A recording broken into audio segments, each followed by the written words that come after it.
I started realizing something was wrong with me. I knew I would be tired. You know, I had a baby before, but it was like all of a sudden I didn't want to get out of bed. I just would lay in the bed. Then I would burst out in tears and I would cry for no reason. Then I started saying to myself, you know what, you might as well give up everything you've ever done. Your life will never be the same. I just went through this, like, dramatic, psychotic period where everything about me just became doom and gloom, and I was so sad, and everything just was really, really horrifying.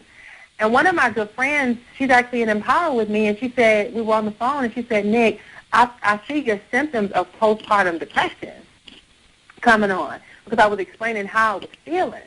So I found myself going to the doctor and telling them what was going on. They were telling me how I had postpartum depression and all the things that I needed to do to get over it, and, you know, just a process that you have to go through.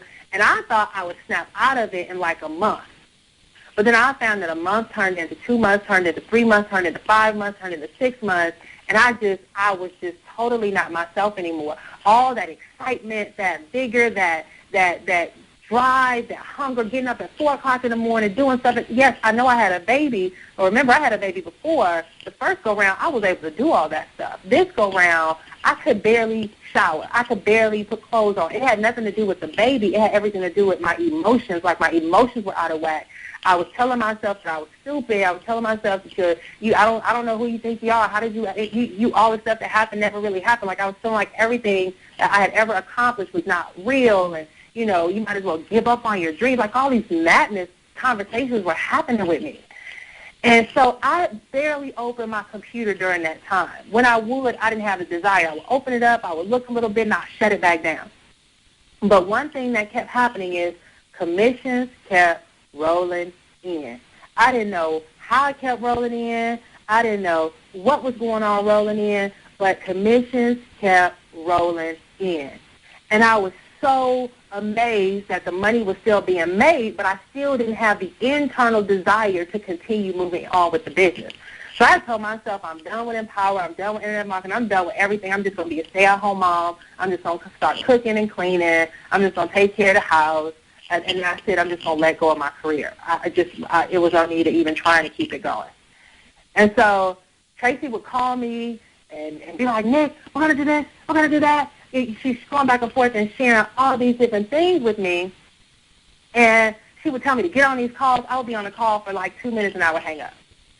And she kept texting, like, Nick, come on, you know, it's time, let's get back on. She's trying to get me going again. And I was like, Tracy, not right now. I just can't do it. And then the event rolled around in June in Atlanta. I didn't know I was supposed to get a big check. I didn't even care that I was supposed to get a big check. David would call me personally. Nick, are you coming to the event? No, I'm not coming. I just shut him down. I'm not coming. Because I had this baby. I was nursing. It was all these things. I didn't have really any help. The thought of me trying to travel to get there with 2 kids, and I get there, I don't want to pull my boob out and be nursing my baby in front of everybody who want to shoot videos and all these different things going on. I'm like, I'm not going. The baby was so connected, you know, just all these things happening. So I didn't even come to the Atlanta event. Then when people came back, they're calling me, and they're like, Nicole, there was a big check waiting for you. They wanted to call your name. You were supposed to be on stage. And I was like, oh, yeah, well, okay, big deal. And I was just shooting everything down. And finally, when San Diego came around, by about the end of July, early August, I started snapping back out of it. I started recovering, and my mind started kind of getting back into the mode of being positive again. You know, I would still kind of read and pray and all these different things, trying to get myself back on track, because I knew it wasn't me, but I couldn't control it. Like, these emotions or something, I was like, how can I be a motivational speaker and you become this doom, you know, I felt like a manic depressant. You know, I just felt like I was constantly talking negative and all these different things.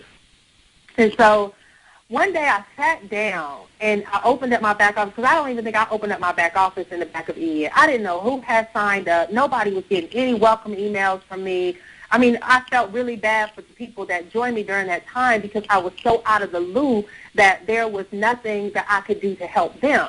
So fortunately, I had my team that kept things going and allowed people to be able to plug and connect to, and then Empower, our team in and of itself, kept things going. They send the emails, they send the swipe files, they keep people plugged into the Empower Hour calls, they let them know about the events. You know, that's the thing, is like, In an MLM company, you're responsible for your team completely. In this environment with Empower, you just plug your team in, and they're going to be taken care of, and they're safe.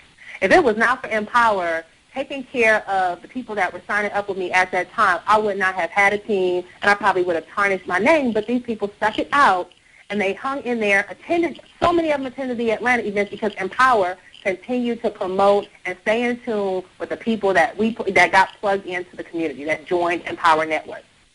And so I went into my back office. I actually looked at my earnings. I somehow came across the earnings thing, and I just said, let me calculate and see what's been going on here, because although money was coming in, yeah, we were covering our bills and stuff like that, but I never left the house. I mean, aside from a Target, Walmart run, and maybe picking up my daughter from school, I never left the house, so I didn't spend money. I wasn't really paying attention to money like that. And I go in and I calculate and look and see how much I had earned since I had joined in November. This was like in July. I had earned $65,000. Remember, I had only earned like $18,000 when before I had my son, and like $2,000 a day that he was born. So about $20,000 of that was from pre-birth, giving birth to my son. But while I was on maternity leave, up until about July, I had earned like $45,000.